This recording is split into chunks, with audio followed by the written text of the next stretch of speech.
아멘. 네, 일단 오늘 첫 번째 단락만 읽도록 하겠습니다.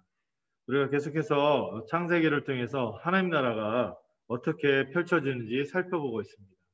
사실 모든 성경은 하나님이 자신의 나라를 어떻게 이루어 가시고 또 하나님의 나라에서 세 가지가 있잖아요. 나라는 뭐가 있죠? 통치, 주권. 하나님의 통치하시는 주권이 있고 또 그 주권과 통치가 임하는 영역이 있어요. 그 다음에 세 번째가 뭐죠? 그 안에서 살아가는 백성들이 있죠. 하나님의 통치가 문제가 생긴 적이 있었습니까? 항상 똑같습니다. 여전히 영광스럽고 거룩하고 전능하신 통치가 이루어지죠. 그러면 하나님이 그 통치를 이루시는 이 영역인 이 세상, 이 세상을 하나님께서 없이 하거나 망가뜨릴까요? 그것도 성경에서는 그렇지 않다고 하죠. 새하늘 새 땅으로 만들지언정 이 세상을 사랑하시고 읽어가시는 하나님의 일하심이 있습니다. 그런데 항상 이 성경 전체를 볼 때 항상 누가 문제였죠?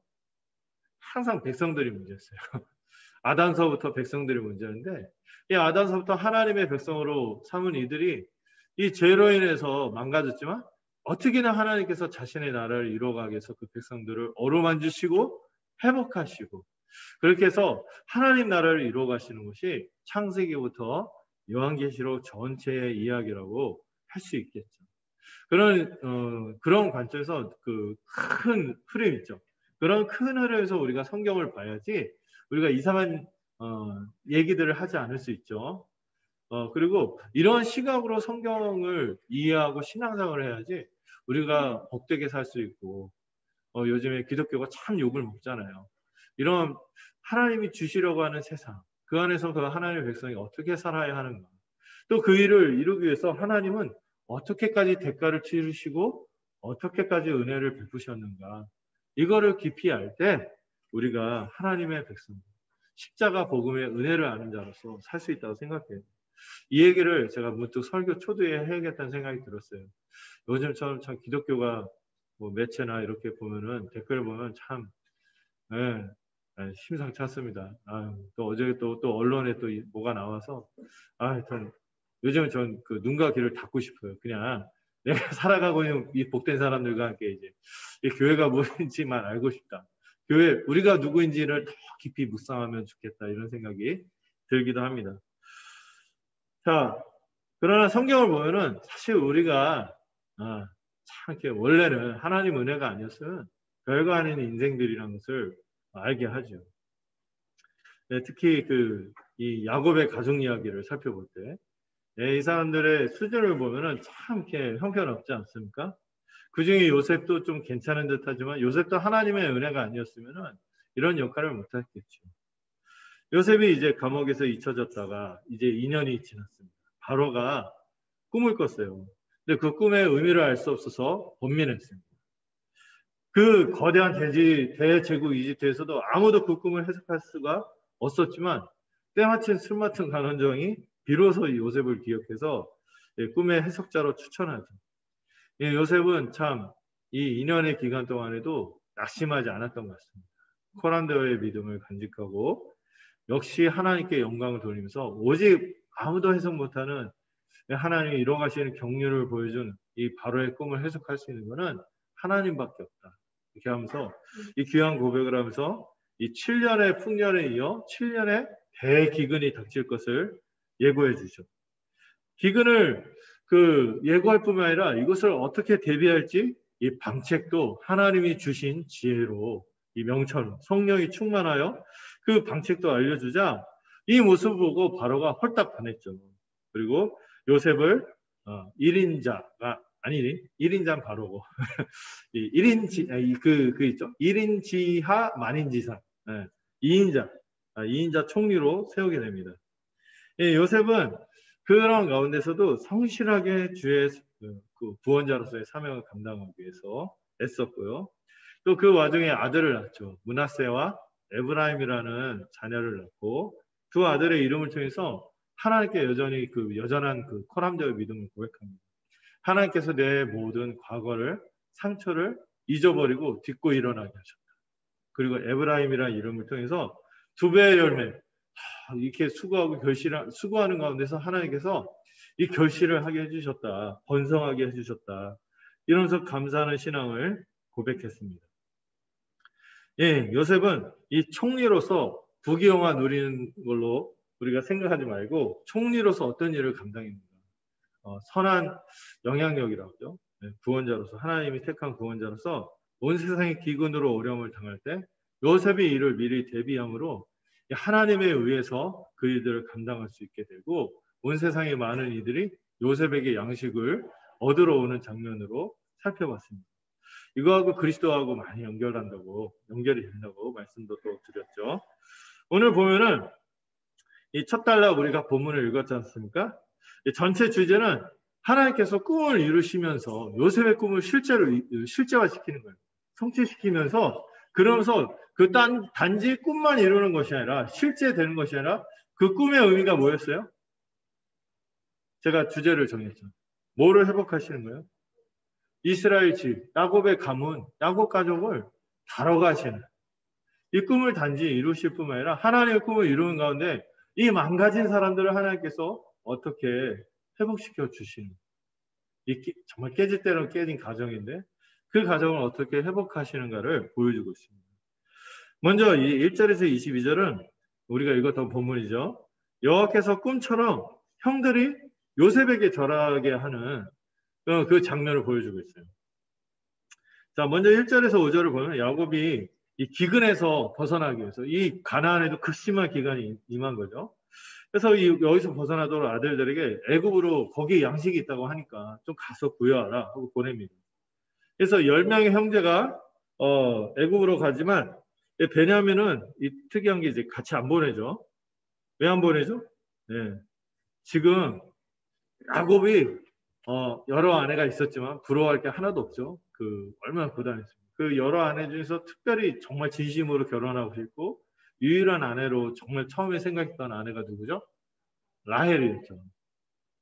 이 라헬이 남긴 자식은 요셉과 더불어 좀 터울 띄고 베냐민이 나는데 요셉은 어디로 갔는지 알 수가 없고 요셉이 이제 그 짐승에 찢겨 죽였다고 뭐 사자나 맹수에서 찢겨 죽였다고 생각하고 이 베냐민밖에 남지 않는 거예요. 사랑하는 여인의 흔적이 이제 베냐민밖에 없는 거예요. 그래서 이 베냐민을 알아서 이제 곁에 두고 보호하고 각별하게 이제 여기고 자기들 곁에 늘 두었던 것 같아요.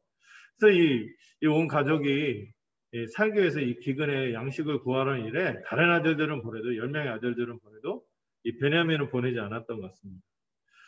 이 역시 본문에서는 가나안도 이 기근에서 제외되지 않았고 이 온 세상이 기근으로 이 하나님의 은혜를 거둬서 이 극심한 재앙의 심판이 임하고 있다는 것을 보여주고 있어요. 그래서 이들도 별 수 없이 양식을 구하는 일행에 함께합니다. 그래서 6절에서 13절을 보니까 요셉이 총리로서 각 나라 백성들이 양식을 구하러 올 때 한 손으로 양식 주세요 이러면 안 되겠죠. 이제 있죠. 이래라 저래라 하지 말라 할 때 우리는 일도 하고 절도 해야 됩니다.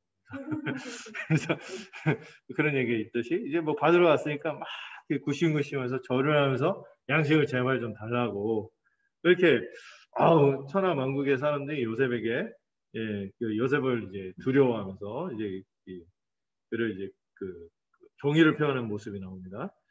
근데 마치 이제 형들이 그 행렬에 같이 와서 이제 엎드려 절하는데 이 절하는 모습 보고 요셉이 바로 알아봤죠. 형들인 것을. 네, 그렇지만은 짐짓 모른 채 합니다. 모른 채 하고 오히려 엄한 목소리로 어디서 왔냐고 질문을 하죠. 네, 어디서 왔겠어요? 네, 알죠. 그래도 질문을 합니다.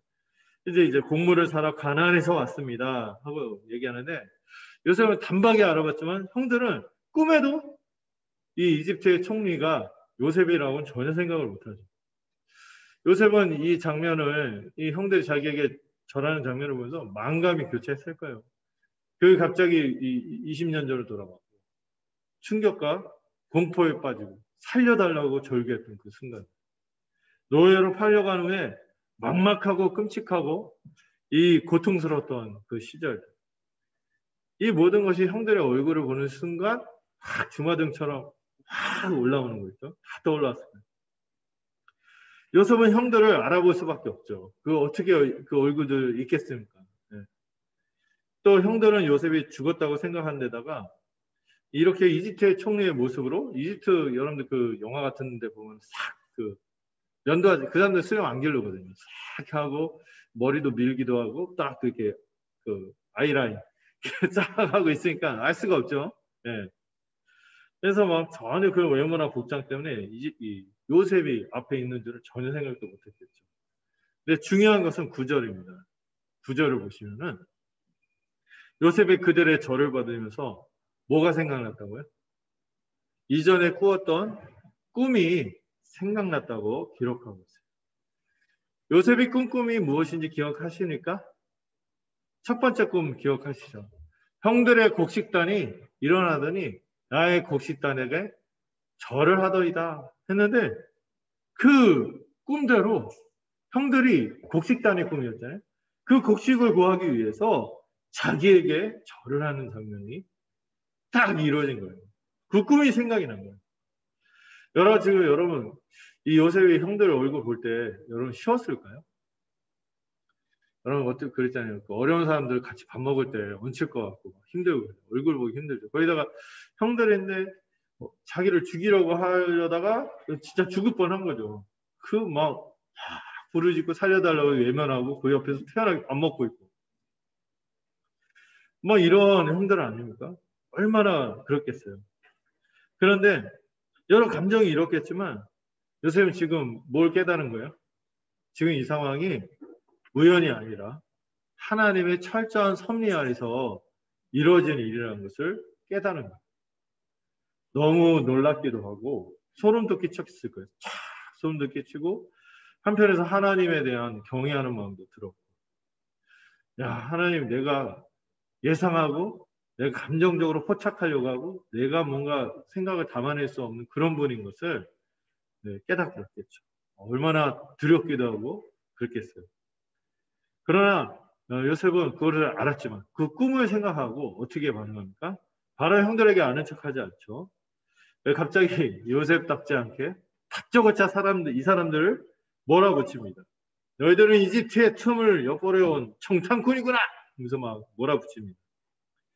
형들은 막 억울하다면서 나는 당신의 종입니다. 왜 그러십니까? 저한테 왜 그러셨어요? 막 이러죠. 막 너무 억울하다면서 우리들은 한 사람의 아들이고 한 형제입니다. 그리고 확실한 자입니다. 곡식을 사러 왔을 뿐입니다. 하고 막 하소연을 하죠. 근데 요셉은 이제 완고하게 얼마나 겁먹었겠어요. 타국에 왔는데 양식 구하는데 양식을 구하기는커녕 거기서 제일 높은 사람이요. 와 정탐꾼이요 뭐라고 하니까. 저는 정탐꾼은 최후가 끔찍하죠. 예, 얼마나 두렵겠어요. 예, 근데 요즘은 계속 완고하게 그들의 틈을 엿보러 온 정탐꾼 첩자라고 막 주장하는 거죠. 그래서 형제들의 억울함을 풀고자 자기들이 진실하게 보려고 있는 거 없는 거 사실대로 다 얘기하려는 거예요. 자세하게 소개하는 거죠. 자기들은 12형제고 TMI인데 어떻게 보면 12형제인데 가나안 땅 한 사람의 자식이고 막내는 아버지와 지금 함께 있고 한 명은 이건 좀 꿀리잖아 얘기하기가 없어졌어요. 이렇게 얘기한 거죠. 요셉은 그냥 없어졌다고 문둥거려서 얘기하는 거죠. 감추고 싶은 각오 아닙니까? 어쨌든 막 이게 막 미주알 고주알 막 살려고 다 얘기하는 거죠. 그러자 이제 14절에서 22절 보면은 요셉은 이들이 이 정탐꾼이라 한 말이 이것 때문이다 하면서 얘네들 얘기 듣더니 갑자기 그것 때문에 더 빌미를 줍니다. 이 너희들 얘기 들어보니까 너희들 정탐꾼이 맞는 것 같아. 근데 정탐꾼이 아닌 것을 증명하려 너희들이 진실하다는 것을 증명해야 돼. 그래서 바로의 생명으로 맹세하죠. 그들이 말한 막내를 너희들이 지금 말했지. 내가 몰랐는데 너희들이 얘기하니까 알았는데 막내가 있다고 하니까 이 막내 데려와. 그러지 않으면 너희도 애고 못 떠날 거다. 이게 막 구류 갑자기 체포해갖고 이제 가두겠다는 거죠. 예, 그리고 이제 그들 중 한 명만 막내를 데리러 한 명만 다녀오고 나머지 다 싹 가두겠다. 그러면서 그런 얘기 또 해요. 그들의 말을 시험해보고 진실한지 보겠다. 이거 신문하겠다는 거죠. 신문을 하고 진실한지 보겠다고 하고 또 바로의 생명으로 맹세합니다. 이게 두 번이나 얘기가 나오는데 왜 남의 생명을 가지고 자꾸 맹세를 하는지 모르겠어요. 그런데 어쨌든 아마 이렇게 바로의 생명으로 하면서 이제 바로의 권위를 빌어서 얘기하는 거죠. 예, 깜짝같이 자기가 전혀 그들의 형제인 요셉이 아니라 이집트 총리라고 믿게끔 연기하는 것 같아요. 예, 그리고 그들이 그렇게 하지 않는다면 그들은 정탐꾼의 누명을 결코 벗지 못할 것이라고 엄포를 놓습니다. 그리고 요셉이 형제들 3일간 싹 가져오는. 어떤 분들은 이때 요셉이 좀 그런 마음이 있었을 거다. 예, 3일 가지고 차겠을까? 그런 마음, 안갚음 이런 마음이 있으면 요셉 몇 년 갇혔어요. 노예 생활에다가 2년 갇힌 거, 2년 정도가 아니고 더 있었죠. 잊혀진 것만 2년이지. 근데 3일만 딱 가둬놓고 3일 뒤에 풀어주면서 이런 얘기를 하죠. 자신은 하나님을 경외한다. 나는 하나님을 경외하는 사람이다. 엘로힘 하나님을 경외한다. 이렇게 얘기했을 때 어떻게 보면 형제들이 같이 믿는 사람인가? 그래서 반겼을 거예요. 네, 그러고 나서 그들이 아까 요셉이 보면 이들을 들었다 놨다 이렇게 하고 있어요. 형제들 반길 만한 이야기죠. 같은 하나님 믿는다고? 그러더니 내가 너희들이 살아날 방법을 알려줄게 하면서 얘기해 주는 거죠. 너희들이 진짜 신원이 확실하다면 너희들이 다 갇혀 있고 한 명만 다녀온 것이 아니라 너희들이 다 다녀오고 한 명만 남겨라. 옥에 가두고 나머지는 곡식을 가져와. 그래서 너희들이 주장대로 온 집안 식구들이 굶주리고 있다니까 굶주림에서 벗어나게 한 다음에 막내를 내 앞에 실제로 데려온다면 너희들의 말이 진실한지 알고 너희들이 죽지 않을 것이다. 하고 제안을 하니까 형제들이 뭐 별 수 있어요? 네. 그러겠습니다. 하갖고 일이 진행됐습니다. 그런데 이제 여러분 21절 오늘 아까 첫 단락의 마지막 21절을 보면은 이때 이들이 고백하기 시작하는데 이걸 좀 지켜봐야 돼. 뭐라고 합니까? 자신들이 지금 당하는 일이 뭐 때문이라고?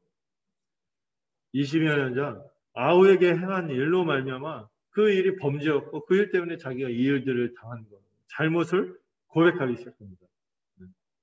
그런 표현을 쓰죠. 그가 우리에게 애걸할 때 그 상황을 알 수 있겠죠. 막 살려달라고 벌거벗겨갖고 구덩이에 던져갖고 막 살려달라고 하는 춥고 막 덥고 이런 거 하면서 이들은 그 마음의 괴로움을 보고도 듣지 않았다.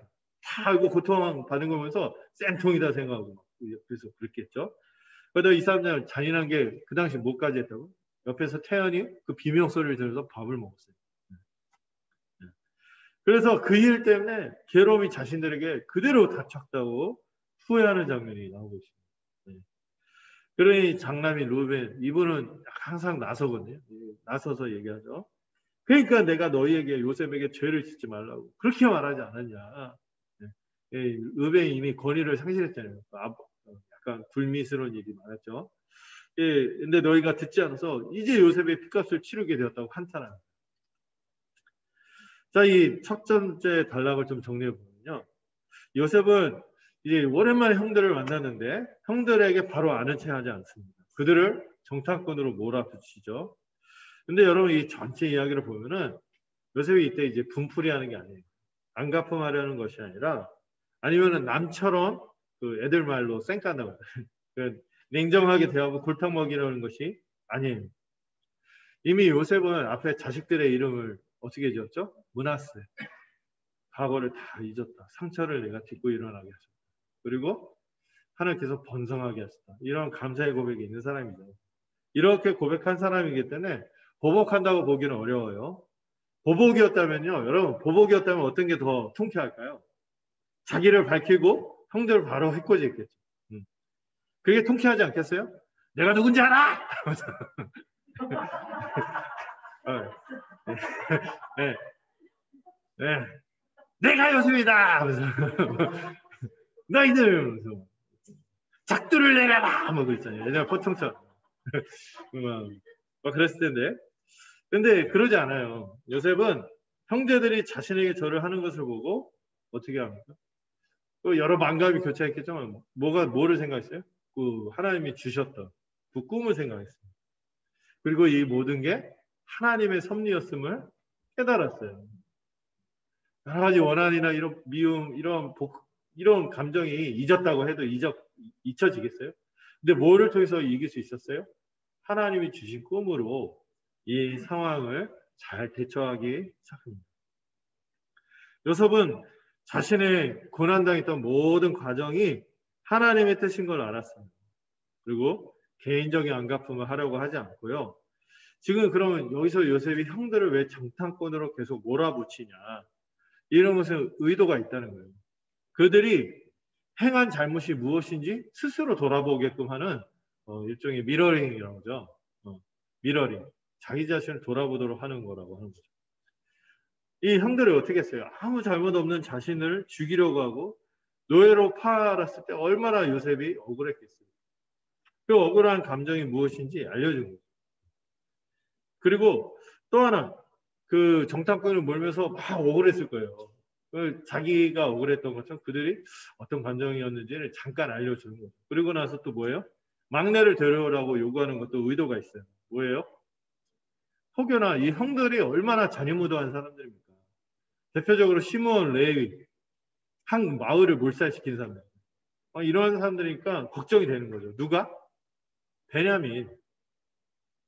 같은 아버지의 총애를 받던 라헬의 소생인 자기와 오랜 어려운 막내인 이 베냐민이 무사인지 확인하고 싶었을 거예요.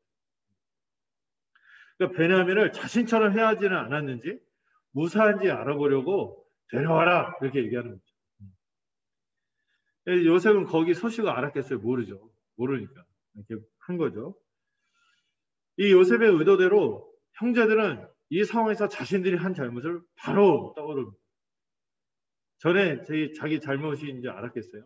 이렇게 합리화하고 그랬겠죠. 이 사람은 거의 뭐 보면은 사이코패스, 소시오패스 같은 막 태연하게 동생 비명 이렇게 하는데 옆에서 밥 먹고 있고 하면은 이렇게 잔인무도하고 무정한 사람들이 어디 있습니까? 네. 예, 그런데 그들은 이 상황이 되니까 곧바로 수면 밑으로 이뤘던 이 죄책감과 이런 것들이 확 올라옵니다. 과거를 떠올리면서 수치스럽게 여기고 몸서리치면서 후회하는 거죠. 막 우리가 전에 지었던 죄가 결국 우리한테 돌아왔구나 하고 굉장히 깊이 후회를 합니다. 어떤 사람들 그런 얘기를 하죠. 나는 내가 지난 여름에 한 일을 알고 있다 이런 식으로 얘기하면서 본인은 모르는데 딴 사람은 다 안다는 거예요. 그리고 그런 얘기도 들어봤어요. 내가 내 과거는 잊어버려도 과거는 나를 잊어버리지 않는다. 나는 내 과거를 잊지만 과거는 나를 붙잡고 있다. 잊어버리지 않는다. 이런 얘기를 하는데 근데 여러분 깊이 생각하면요. 자신의 잘못을 남이 더 잘한다고 말을 하지만 실제로는 그렇지 않죠. 죄는 의식하든 의식하지 않든 그 자기 자신의 그 기억 속으로 스며들어. 그리고 그 죄의 기억은 몸과 삶으로 깊이 배어듭니다. 스며드는 거죠. 죄를 지을 당신은요 합리화해요.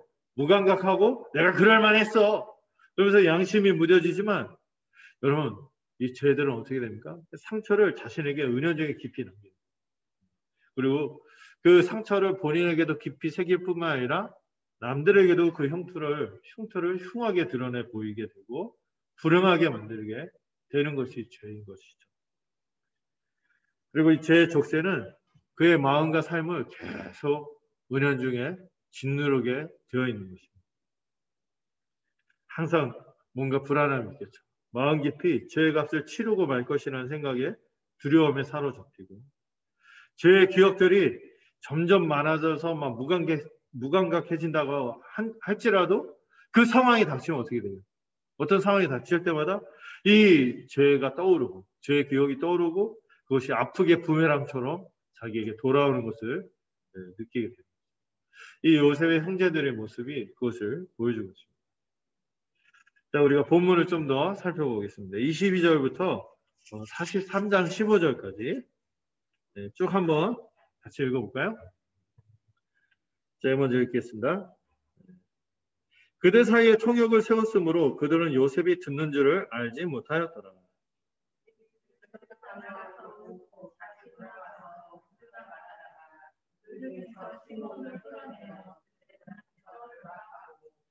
명하여 곡물을 그 그릇에 채우게 하고 각 사람의 돈은 그의 자루에 도로 넣게 하고 또 길 양식을 그들에게 주게 하니 그대로 행하였더라. 한 사람이 여간에서 나귀에게 먹이를 주려고 자루를 풀고 본즉 그 돈이 자루아기에 있는지라.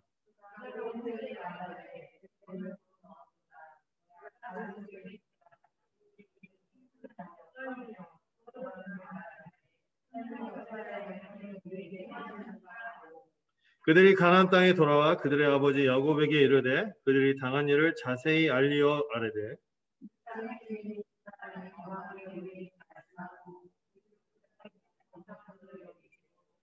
우리가 그에게 이르되 우리는 확실한 자들이요 정탐꾼이 아니니이다.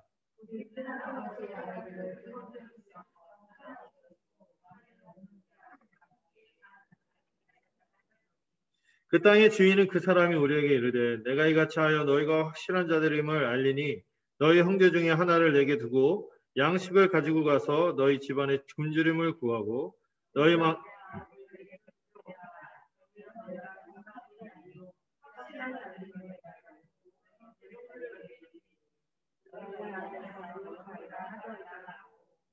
각기 자루를 쏟고 본즉 각 사람의 동문치가 그 자루 속에 있는지라.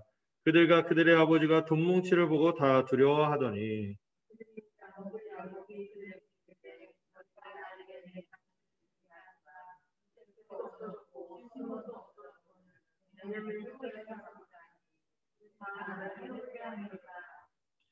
루벤이 그의 아버지에게 말하여 이르되 내가 그를 아버지께로 데리고 오지 아니하거든 내 두 아들을 죽이소서 그를 내 손에 맡기소서 내가 그를 아버지께로 데리고 돌아오리이다.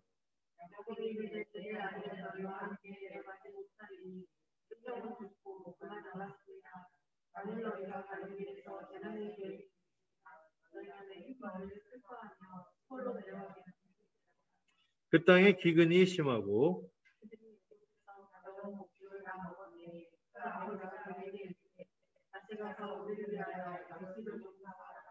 유다가 아버지에게 말하여 이르되 그 사람이 우리에게 엄히 경고하여 이르되 너희 아우가 너희에게 함께 오지 아니하면 너희가 내 얼굴을 보지 못하리라 하였으니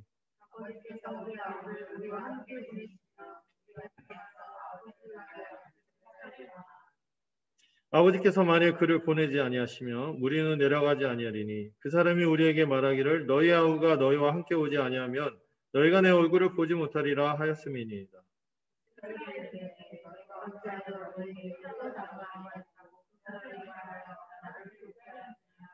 그들이 이르되 그 사람이 우리와 우리의 친족에 대하여 자세히 질문하여 이르기를 너희 아버지가 아직 살아 계시느냐 너희에게 아우가 있느냐 하기로 그 묻는 말에 따라 그에게 대답한 것이니 그가 너희 아우를 데리고 데려오라 할 줄을 우리가 어찌 알았으리까.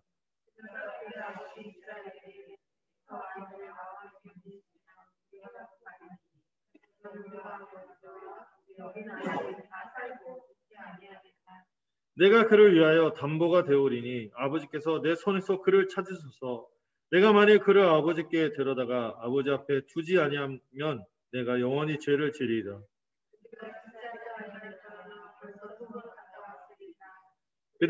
그들의 아버지 이스라엘이 그들에게 이르되 그러할진대 이렇게 하라. 너희 이 땅의 아름다운 소산을 그릇에 담아가지고 데려가서 그 사람에게 예물로 드릴지니 곧 유향 조금과 꿀 조금과 향품과 몰약과 휴양나무 열매와 감복숭아이니라.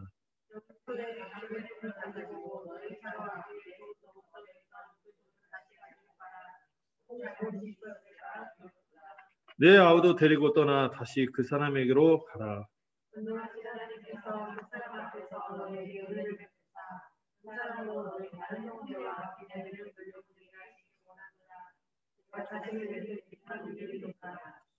그 형제들이 예물을 마련하고 갑절의 돈을 자기들의 손에 가지고 베냐민을 데리고 애굽에 내려가서 요셉 앞에 서니라.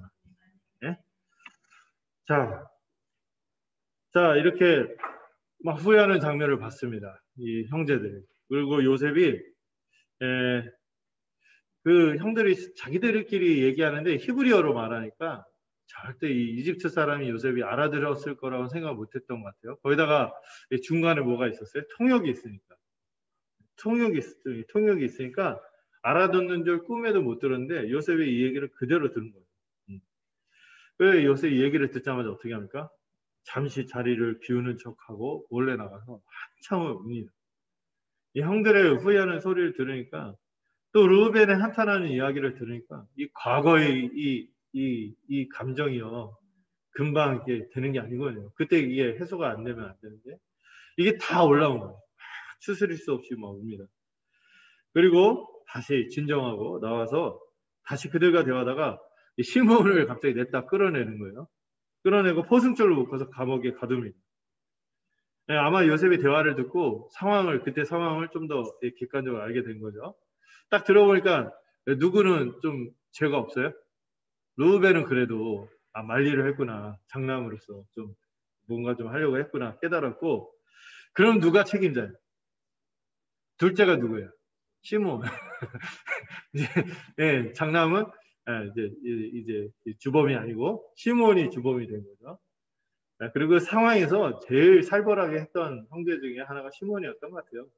보면은 시몬하고 레위는 성경을 보면 잔해하는 칼이라고 야곱이 얘기하죠. 한 마을을 막 몰살한 사람들이니까 얼마나 이 증오를 막 표현하고 할 때 그랬겠어요.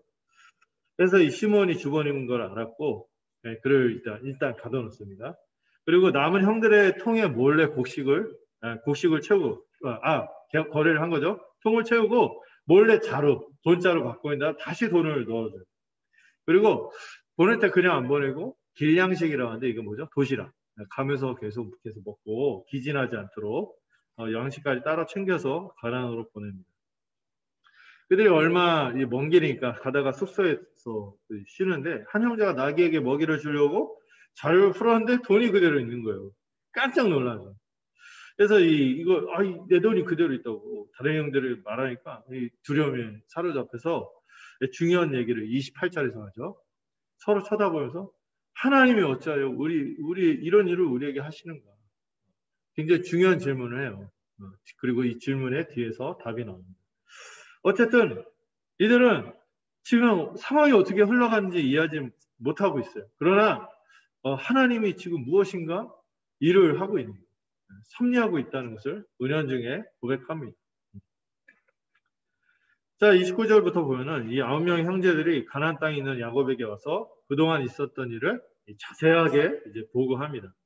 그 땅의 주인, 총리인 사람이 엄하게 자기들에게 말하고 정탐꾼으로 의심해서 어쩔 수 없이 가족 상황을 다 밝혔는데 그래도 믿지 않아서 지금 시므온이 볼모로 잡혀있고 이 양식을 가져가서 집안을 구하는데 꼭 막내를 데려온다면 믿어주고 시므온도 풀어주고 마음껏 이제 거래를 하도록 했다 이렇게 말해줍니다.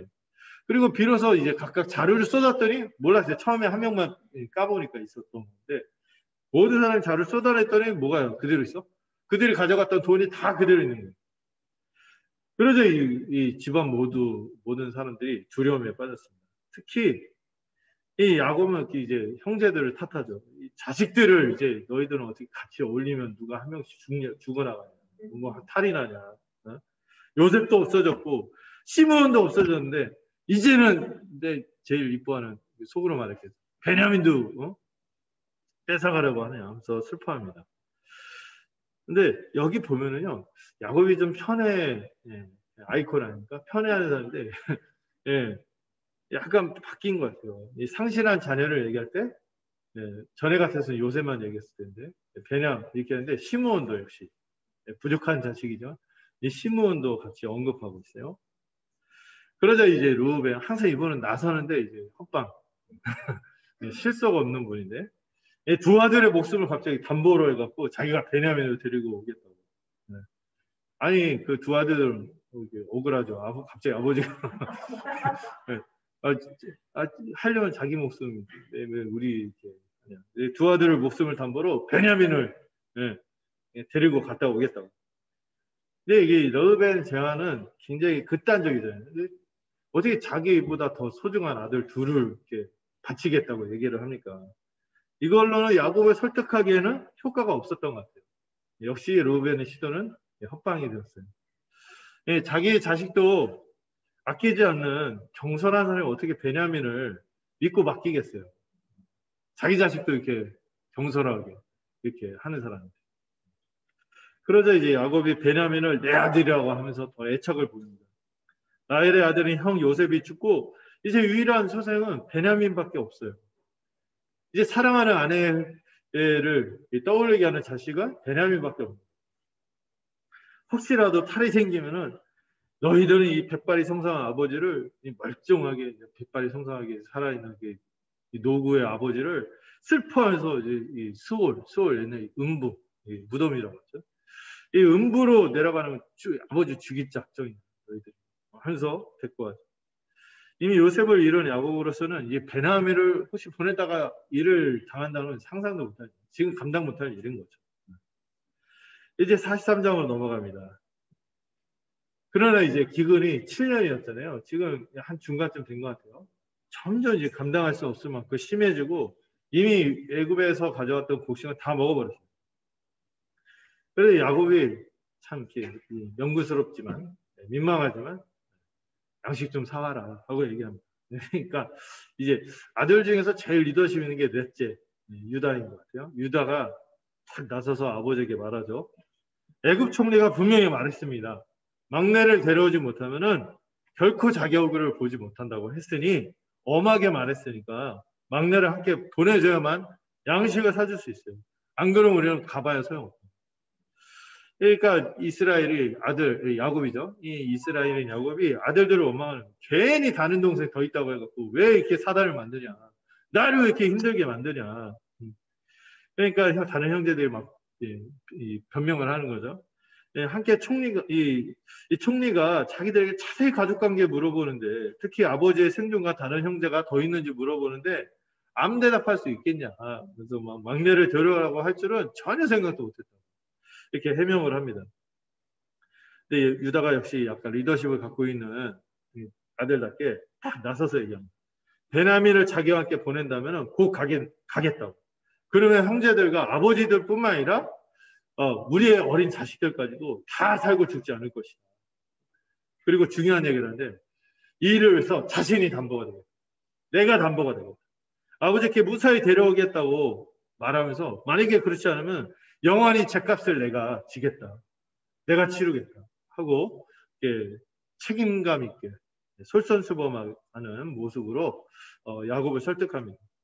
그래서 이제 용단을 내리라고 하죠. 지체하지 않았다면 벌써 2번은 갔다 왔을 것이다. 이 야곱은 유다는 굉장히 판단도 민첩하고 그렇게 잘 명민하게 얘기를 하고 있어요. 이 얘기를 듣고 유다가 자기 목숨까지 걸잖아요. 진실함. 그러니까 이 유다의 설득에 비로소 허락합니다. 르우벤은 실패했지만 유다는 설득에 성공해요. 그래서 이제 가나안 땅의 좋은 특산물들을 챙겨서 예물로 뭐 유향, 꿀, 향품 뭔지 모르지만 다 좋은 건지는 알겠죠. 이 특산물로서 이런 것들을 마련하고 돈을 또 2배로 가져가라고 한 다음에 베냐민을 데려가서 그 사람 앞에 세우라고 말합니다. 그리고 14절 보면은 이 14절이 또 중요하죠. 귀한 고백을 하죠. 야곱으로서는 이스라엘로서 야곱이 귀한 고백을 하는데 전능하신 하나님께서 그 사람 앞에서 너희에게 은혜를 베푸사 다른 형제 시므온과 베냐민을 돌려보내게 하시기를 원하노라 하고 기원을 합니다. 그리고 아주 귀한 가구까지도 얘기하죠. 내가 자식을 잃으면 잃을 것이다. 내가 자식을 잃으면 잃을 것이다. 이 전능하신 하나님이란 표현하고 그 하나님을 정말 전능하신 하나님이기 때문에 이렇게 해주실 것을 소망하고 또 내가 그렇지 않더라도 내가 이 믿음에 따라서 내가 이런 결단을 내리겠다 하고 고백을 했습니다. 그러자 이제 형제들이 애물과 2배 돈과 베냐민을 드리고 애굽에 가서 요셉 앞에 서게 되는 장면이 나옵니다. 자, 이 본문에서 우리가 좀 정리를 하자면은 하나님이 지금 이 과정에서 어떻게 하고 있는지를 우리가 생각해요. 하나님이 어찌 일을 우리 가운데 행하시는 이 말이 되게 중요하거든요. 하나님은요 지금 뭐 하고 계시는 거예요? 요셉과 유다를 통해서 이 요셉의 형제들을 다루면서 또 동시에 야곱의 가족 전체를 다뤄가시고 있어요. 뒤에도 보면은 이 요셉과 유다의 모습이 굉장히 주도적입니다. 이들을 통해서 하나님께서 이 가족들을 다 다뤄가시는데 요셉이 그렇게 요셉이 의도한 대로 형제들이 어떻게 합니까? 그들이 정탐꾼이라고 하고 막 이렇게 하니까 이들이 이 억울한 감정과 또 막내를 데려가는 얘기, 이런 요셉의 취조 덕에 형제들이 어떻게 하게 돼요? 자신의 과거를 돌이키게 됩니다. 후회하고 회개하죠. 그러면서도 요셉은요, 그렇게만 하지 않고 어떻게 합니까? 돈을 또 다시 몰래 돌려줍니다. 그들이 모르는 가운데 여전히 선하게 대하면서 하나님의 그 자비와 용서를 은근히 은연중에 나타냅니다. 여기 보면 루벤은 자기 자식들의 생명을 가볍게 여기면서 베냐민을 데려가겠다고 제안하지만 소용없었어요. 그러나 여기서 주도적인 인물은 유다인데, 유다는 어떻게 합니까? 이 야곱 가족, 모든 가족과 그 다음 세대, 어린 자녀들을 위해서 자기 생명을 걸고 설득하고 있어요. 그리고 민첩하게 결단하도록 해서 야곱의 마음을 돌이키는데요. 유다의 이런 설선수범하는 모습, 자기 생명을 건 이 설득에 이스라엘이 각성하는 것입니다. 그래서 이 야곱이라고 표현했다가 여기 다시 이스라엘로 표현합니다. 이스라엘로 각성하면서 이 언약의 가장으로서 자기가 어떻게 해야 되는지를 각성합니다. 이제 야곱은요, 더 이상 편에 갇혀서 가족을 위험에 빠뜨리는 아버지가 아닌 거예요.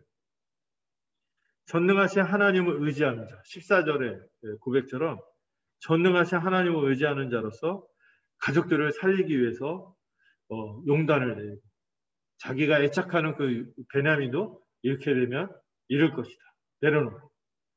내려놓다. 좋아하는 표현인데 하나님 앞에서 맡기는 거죠. 맡기고 이 시므온과 베냐민을 같이 돌려받기를 기대하고 있어요. 그리고 베냐민은 이렇게 되면 이럴 것이라고 각오하면서 이 언약의 가장으로서의 모습을 깨달아서 이제 보여주고 있습니다. 이 일을 하는데 가장 역할을 한 게 유다죠. 근데 여러분, 유다가 갑자기 이랬겠어요? 유다가 어떤 사람이에요? 그냥 죽이는 거 아무 돌아오는 게 없으니까 냉정하게 이익 계산해서 너희로 팔자, 돈이나 벌자, 이랬던 사람인데 38장에서 유다가 어떤 일을 당했습니까? 계대 결혼, 이 에피소드를 통해서 굉장히 깊이 돌아보게 됩니다. 자기가 언약 백성이라는 것을 깊이 돌아보게 되고, 유다를 다루셨던 손길이 이미 있었기 때문에 유다가 여기서 이런 역할을 할 수 있었던 것 같습니다. 뒤에서도 보면은 유다가 결정적인 역할을 또 합니다. 자, 여러분 마지막 단락 16절에서 34절 한번 볼까요? 제가 앉아 있고 이번에 제가 짝수고 여러분들이 홀수네요. 여러분, 저도 그렇고 여러분도 그렇고 성경을 더 읽고 싶은 마음에 그런 것 같아요. 자, 16절부터 제가 읽겠습니다. 요셉은 베냐민이 그들과 함께 있음을 보고 자기의 청지기에게 이르되 이 사람들을 집으로 인도해 드리고 짐승을 잡고 준비하라. 이 사람들이 정오에 나와 함께 먹을 것이니라.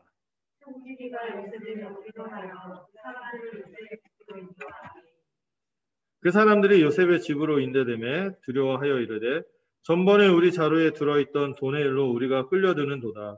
이는 우리를 억류하고 달려들어 우리를 잡아 노예로 삼고 우리의 나귀를 빼앗으려 함이로다 하고,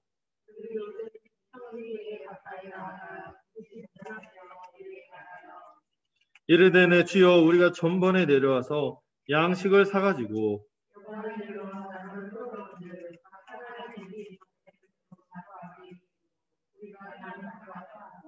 양식 살 다른 돈도 우리가 가지고 내려왔나이다. 우리의 돈을 우리 자루에 넣은 자는 누구인지 우리가 알지 못하니이다.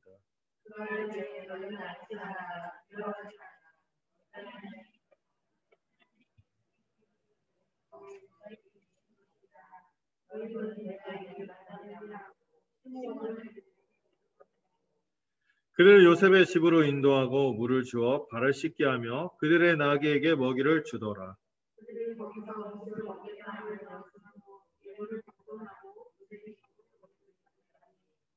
요셉이 집으로 오매 그들이 집으로 들어가서 예물을 그에게 드리고 땅에 엎드려 절하니,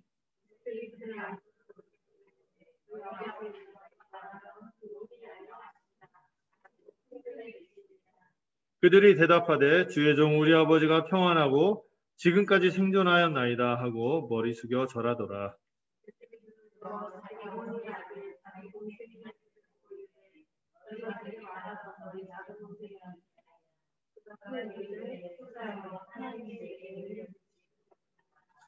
요셉이 아우를 사랑하는 마음이 복받쳐 급히 울 곳을 찾아 안방으로 들어가서 울고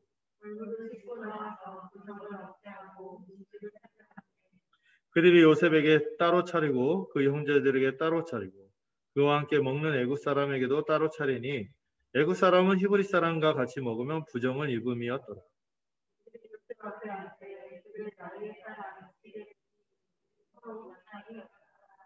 함께 읽겠습니다. 요셉이 자기 음식을 그들에게 주되 베냐민에게는 다른 사람보다 5배나 주매 그들이 마시며 요셉과 함께 즐거워하였더라. 이 마지막 단락에서는 여호와께서 요셉을 통해서 그 가족들을, 이 형제들을 환대하는 장면입니다. 예, 먼저 16절 22절 보면은 형제들이 이제 이집트로 다시 양식을 구하러 베냐민을 데리고 왔는데 이 요셉의 초대를 받고 굉장히 두려워하는 장면이 나오고 있어요. 예, 요셉은 베냐민이 합격한 것을 확인한 다음에 청지기에게, 청지기 뭔지 아시죠? 집사 이렇게 생각하면 되죠. 집사 관리인 예상에게 그들 집으로 초대하도록 합니다. 그래서 짐승을 잡아서 바베큐 파티도 하고 예, 고기도 이제 내고 점심을 함께 정찬으로 차려서 초대를 한 거죠. 근데 정작 이 죄의식이 있잖아요, 형제들은. 초대를 하고 내가 이런 대우를 받아도 되나. 그래서 막 돈도 막 돈 사건도 있고 하니까 막 꿀리는 게 있는 거예요. 막 두려워하는 거죠. 전에 돈일 때문에 돈 때문에 자기들을 집에 끌어들여서 자기들을 체포하고 노예로 삼고 우리의 나귀도 뺏으려고 하는구나 하면서 굉장히 두려워하고 있습니다. 감히 우리들이 이런 대우를 받을 수가 없다 이런 생각이 드는 거죠. 또 형제들은 먼저 집 앞에서 이 요셉의 집 앞에 가자마자 청지기한테 다가가서 사실은요 무슨 전에 이 양식을 사고 돌아다가 돈이 그대로 자루에 있었는데 다시 그대로 가져왔으니까 새로 살 돈도 따라 가져왔으니까 예, 좀 이게 무슨 일인지 모르겠다. 돈이 왜 돌아왔는지 모르겠고 좀 어떻게 되는지 모르겠다 하면서 솔직하게 말하죠. 이런 모습을 보면은 이 형제들이 굉장히 약간 좀 달라진 모습이 좀 있어요. 굳이 보면은 옛날 같았으면 어떻게 했을까요? 모른 척 시침 떼고 와 득템 돈 얻었다 하면서 막 그러고 시침 떼고 그랬을 텐데 지금 이 상황이 너무 두렵기도 하고 이 와중에서 이 꽁돈을 말하던 그런 사람 모습이 없고 어떻게 하면 이 상황에서 정직하게 대처하고 또 자기 형제들도 걸려있잖아요. 그러니까 이 베냐민도 데려와야 되고 시므온도 무사히 해야 되니까 이 쩔쩔매면서 좀 약해지기도 하고 이런 모습이 보여요. 그러자 이 23절이 중요합니다. 아까 앞에서 여러분들 28절에서 하나님께서 어찌하여 우리에게 이런 일을 하시는가? 여기에 대한 대답이 여기 23절에 제시되고 있습니다. 뭐라고 합니까?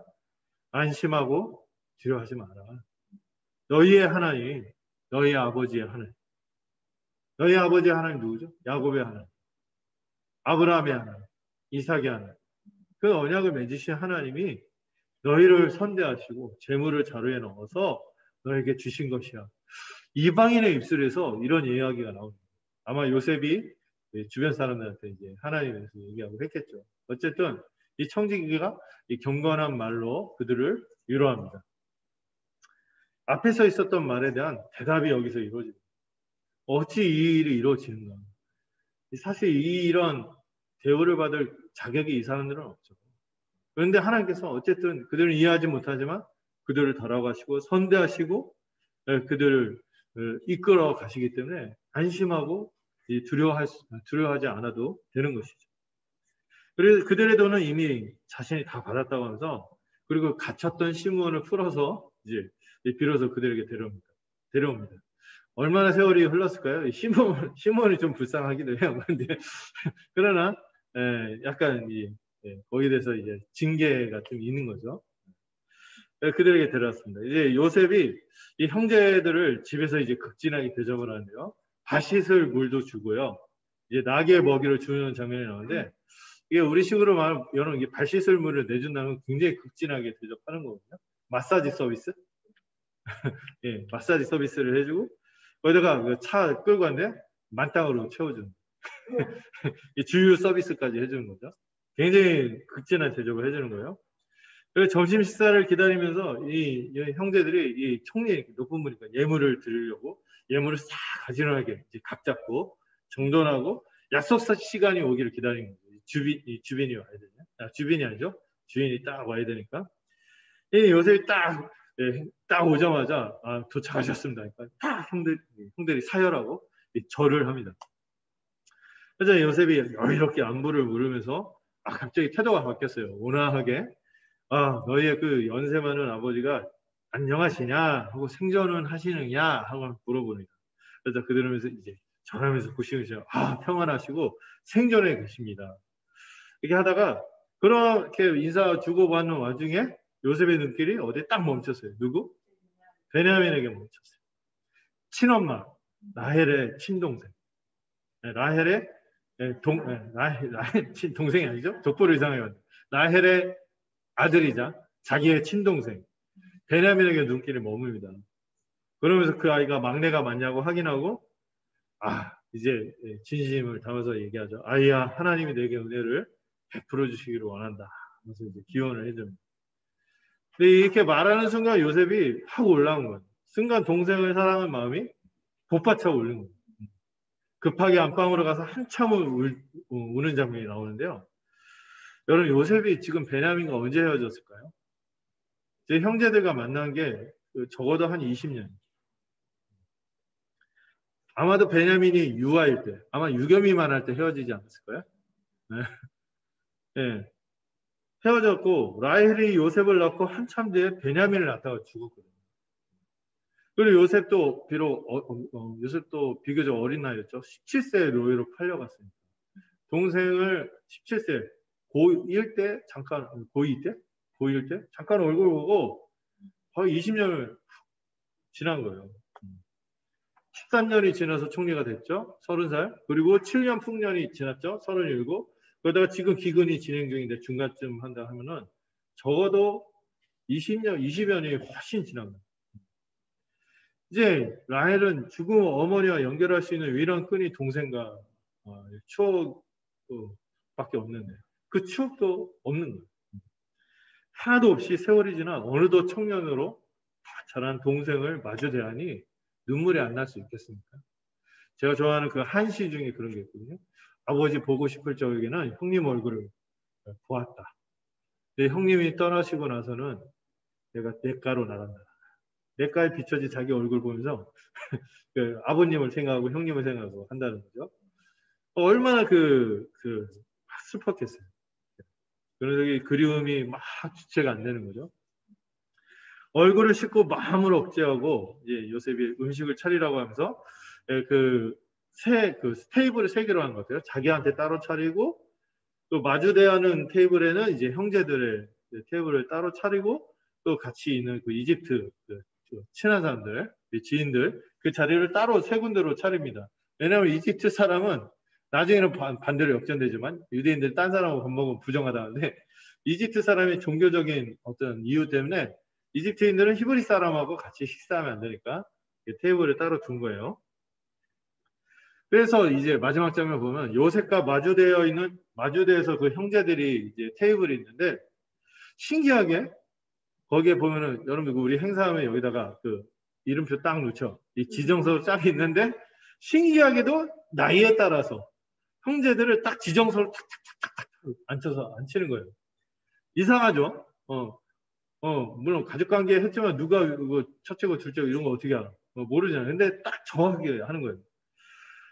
그러다가 같이 이제 연애를 베푸면서 이 정찬을 먹으면서 이제 즐겁게 시간을 보는데 요새 자기 음식을 떠갖고 그 사람들한테 그 형제들한테 막 넘겨주는 거죠. 이렇게 넘겨주면서 막 정을 나누고 이렇게 막 정담을 나누면서 얘기를 하는데 베냐민에게는 특별히 다른 사람보다 5배를 더 주는 거예요. 이 5배를 주면은 옛날 같았으면 형제들 기분 좀 별로다 뭐 그랬을 텐데 여기서는 그런 모습이 안 나오죠. 아버지의 편애로 요셉을 위로했던 형제들의 모습이 아니라 진심으로 베냐민을 위하는 모습을 보면서 같이 즐거워하는 이 가족의 모습이 나타나고 있습니다.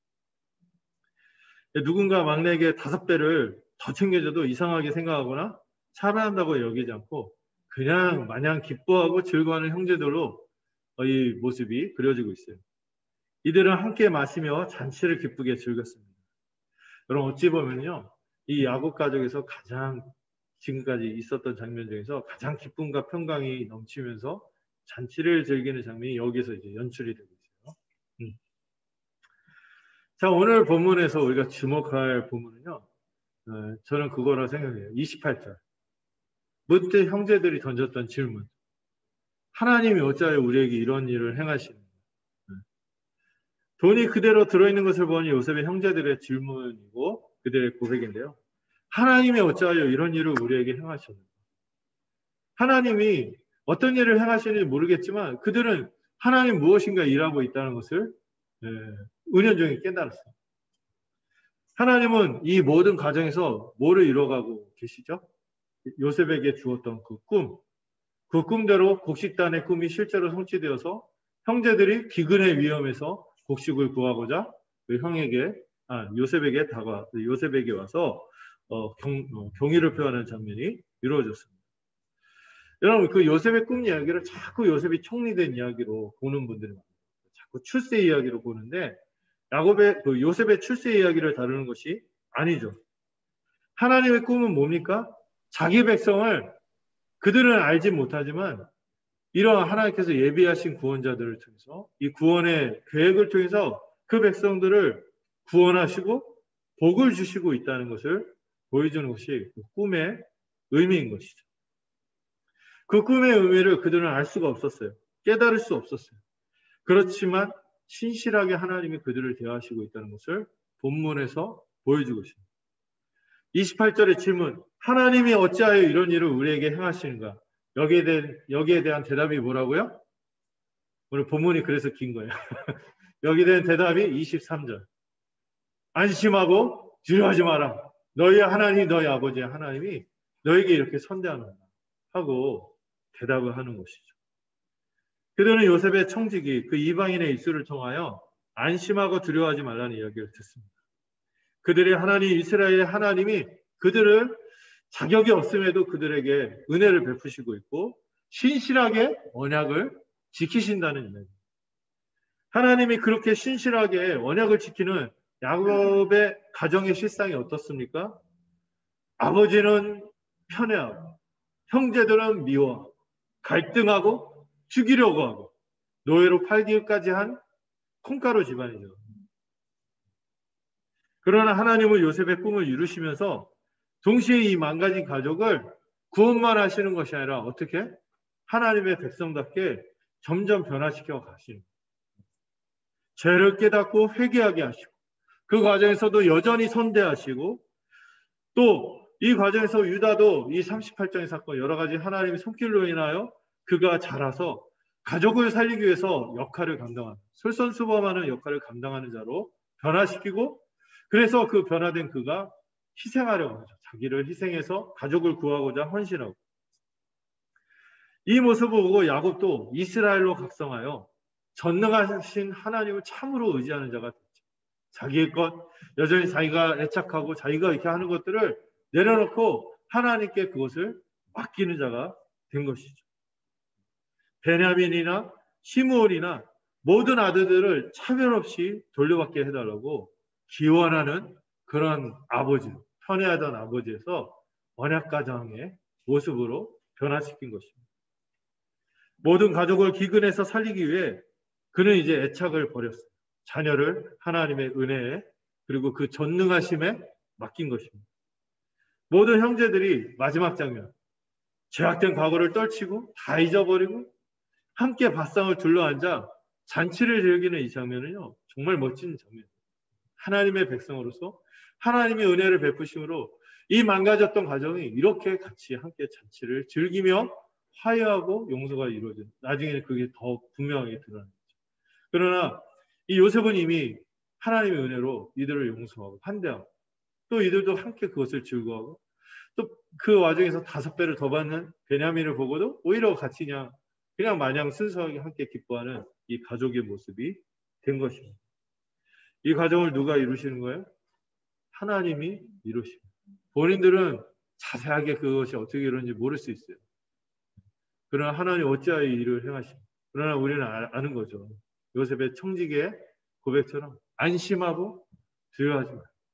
우리가 이렇게 하는 과정에서 여러 가지 우여곡절이 있겠지만 그러나 안심하고 두려워하지 말고 하나님 우리를 선대하시고 하나님의 백성으로 우리를 만져가시고 다뤄가실 것을 우리가 이 본문을 통해서 알게 되는 것입니다.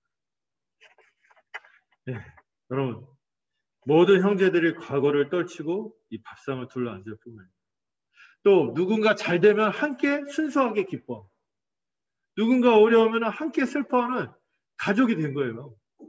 시므온, 와, 알아봤어. 그 형, 그럴 줄 알아봤어. 고생 좀 해야 돼. 이러지 않죠. 어떻게든 그 시므온도 돌려받고, 베냐민도 무사히 아버지 품에 안기기 위해서 이렇게 하는 모습으로 이 가족들이 바뀐 거예요.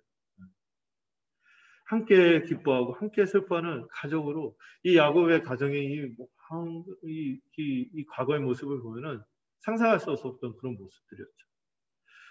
이것이 이제 하나님의 백성이 구약 교회가 어떻게 하나님 앞에 서야 되는지를 이 야곱과 요셉의 이야기를 통해서, 이 야곱 가정의 이야기를 통해서 하나님의 백성이 이렇게 서로 과거를 떨치고 함께 복된 잔치를 누리는 백성인 것을 이 본문이 이 하나님의 백성, 이스라엘 사람들한테도 교훈하는 것이죠. 우리도 마찬가지입니다. 우리도 이 하나님의 꿈이 우리 뭐로 주어졌다고 제가 말씀드렸죠? 꿈으로 그냥 희미하게 해석할 수 없게 누군가 있어야지만 아는 그런 형태로 주어지지 않습니다. 우리에게는 어떤 형태로? 더 분명한 복음의 메시지로 들려진 것입니다. 그래서 우리가 이번 수련회 오늘부터 이제 GBS 하는 거예요. 구호가 있죠? 성경은 쉽다. 복음도 쉽다. 이 얘기는 뭐예요? 명확하다는 거예요. 분명하다는 거죠. 꿈처럼, 요셉의 꿈처럼 아리송하게 그렇게 끝을 알 수 없이 뭔 일을 하는지 모르겠어 이러다가 안심하고 두려워하라 이래야지만 아는 것이 아니라 우리는 처음부터 결과가 어떤지 아는 거예요. 예수 그리스도의 대속의 희생으로 모두를 살리셨어요. 유다가 가족을 위해서 자기를 던진 것처럼 우리 주 예수 그리스도께서 진정한 우리의 장자로서 대속의 희생으로 우리를 살리셨습니다. 야곱이 모두를 살리기 위해 자기의 베냐민을 내준 것처럼 하나님도 가장 소중한 자기의 독생자이신 예수님을 아들을 내어주셨죠. 이 일로 말미암아 우리는 함께 잔치를 누리며 안식을 누리는 언약 백성이 되었다는 사실을 기억하시기 바랍니다. 그래서 앞으로 우리가 오늘과 다음 주까지 이제 수련회가 있고 계속해서 우리가 매주마다 이 예배가 잔치가 되었으면 좋겠습니다. 우리 교회 모두가 하나님의 놀라운 꿈을 의지해서 항상 이렇게 함께 누군가 5배를 받으면 더 기뻐하고 순수하게 또 우리 가운데 누가 어려움을 당하면 같이 이렇게 해결하고 이렇게 살아가는 가족으로서 천국 잔치를 누리는 진정한 하나님의 백성 그런 교회가 되기를 진심으로 또 간절히 소원합니다. 기도하겠습니다. 하나님 아버지, 오늘도 이 말씀을 통하여 이것이 야곱의 가족의 이야기가 아니라 우리의 이야기인 것을 살펴보게 하시니 감사드립니다. 상처받고 깨어지고 정말 무너져갔던 이 야곱의 가정이 하나님의 은혜로 말미암아 하나님의 꿈이 주어지고 하나님이 이 기근에서 큰 기근, 재앙의 심판에서 구원했을 뿐만 아니라 야곱의 가정을 하나님의 백성답게 거룩한 자녀로 삼아주시고 이 일을 위해서 이들을 신실하게 대하시고 이끌어 가신 것을 보게 되었습니다. 우리가 십자가 은혜로 구원받았을 뿐만 아니라 하나님 나라 백성으로 함께 잔치를 누리는 그런 하나님의 가족 공동체인 것을 깨닫게 하시고 우리는 때로 알 수 없지만 우리의 모든 과거나 이런 것들을 돌이키게 하시고 또 잊게 하시고 서로를 용서하며 함께 환대하는 공동체로서 살아갈 수 있도록 주의 은혜를 베풀어 주시옵소서. 우리는 상세하게 주께서 어떻게 일하는지 때로 모를 때가 많지만 그러나 우리 마음 가운데 주님이 주시는 이 복음의 은혜로 말미암아 더 확실한 안심하는 것과 또 담대한 것이 우리 마음 가운데 있어서 또 우리를 위해서 또 주님께서 신실하게 행한 것을 기억하며 서로에게도 신실하게 행할 수 있는 우리가 되도록 들어 주시옵소서. 모든 것을 주님께 의탁합니다. 예수 그리스도의 이름으로 기도드렸습니다. 함께 찬송 부르시도록 하겠습니다. 384장입니다.